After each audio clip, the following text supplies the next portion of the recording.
ಕೆಸರಿನಿಂದ ಅಂತರ ಕಾಯ್ದುಕೊಳ್ಬೇಕು ನಾನು ಅಂತ ಹೇಳಿದ್ದಾರೆ. ಅದು ಯಾರು ಹೇಳಿಕೊಂಡ್ರು ಅನ್ನುವಂಥದ್ದು ನಿಮ್ಗೂ ಕೂಡ ಬಹುಶಃ ಅರ್ಥ. ನಾನು ಆಗ್ಲೇ ಅದಕ್ಕೆ ಉತ್ತರ ಕೊಟ್ರಿ.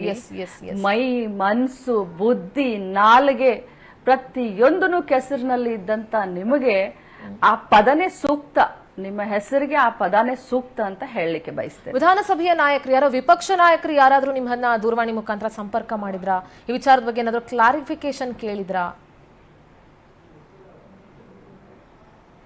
ಬಹಳಷ್ಟು ಜನ ಸಂಪರ್ಕ ಮಾಡಿದ್ದಾರೆ, ಬಹಳಷ್ಟು ದೊಡ್ಡವರು ನನ್ನನ್ನು ಸಂಪರ್ಕ ಮಾಡಿದ್ದಾರೆ. ಆ ಪಕ್ಷದವರು ನನಗೆ ಸಾಂತ್ವನ ಹೇಳಿದ್ದಾರೆ, ನಿಮ್ಮ ಜೊತೆ ಇರ್ತೀವಿ ಅಂತ ಹೇಳಿದ್ದಾರೆ.